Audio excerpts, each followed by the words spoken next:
we are here for The First Omen, and it's a prequel to the horror movie classic The Omen.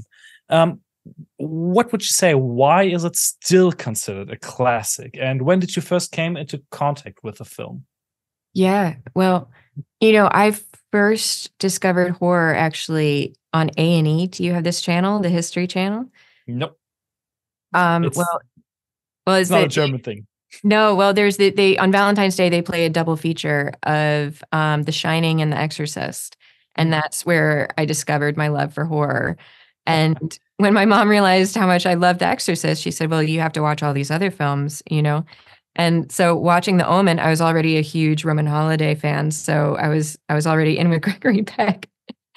And I think the reason why it's such a classic is because the film focuses on the characters first and real life drama between a couple who are raising a child that maybe they don't fully understand. So it becomes a very relatable film, I think. And then the horror comes second.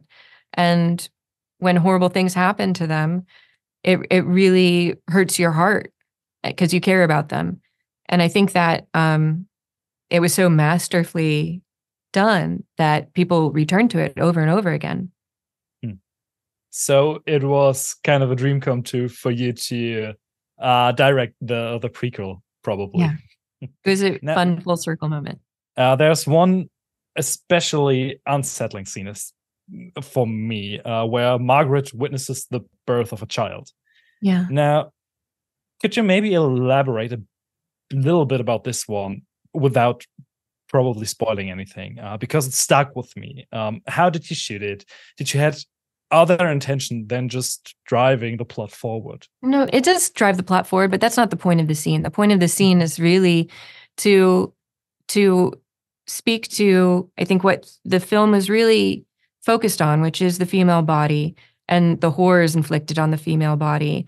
And I think that looking at that through Margaret's subjectivity, it became almost supernatural how objectified this woman was being treated, And I think that that being the theme of the film, it was extremely important not to shy away from the imagery, which led us into a battle with the ratings board.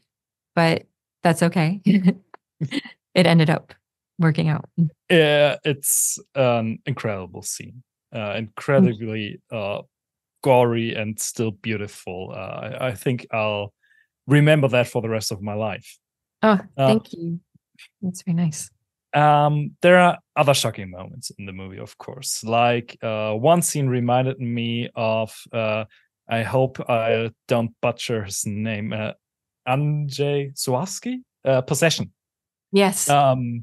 What are other influences for your directing style in The First Omen? Yeah, other influences, a lot of them had to do with early 70s horror and conspiracy thrillers. So looking a lot at Alan Pakula films and the way they focused on character and the way they withheld information to make space for the character reactions, and then also just the way it was shot, how reserved the camera is, but just they're always such cerebral and beautiful films. So we looked a lot to that, and then obviously I'm a huge Possession fan, and I think that scene just broke my heart into pieces when I first saw it. I actually sobbed when I first saw it, just because it was such a powerful film, and I think speaks to being a lady so much, So I think Nell just really knocked it out of the park because she didn't mimic the performance. She added so much to it and made it her own, and that's one of the scenes I'm most proud of. You can be. I had an awesome time in the cinema, and I'm really, really happy that I got to see this movie before watching the original. Oh, for the first time. Oh, I'm excited for you. Ich glaube, das Mädchen soll die Mutter sein. Die Mutter wovon? Das Teufelszeichen. Hey! 666. 666. 666. Das ist nicht real. Das ist nicht real. Das ist nicht real. Das ist nicht real. Das ist nicht real. Wer hat das gesagt? Das ist sehr real.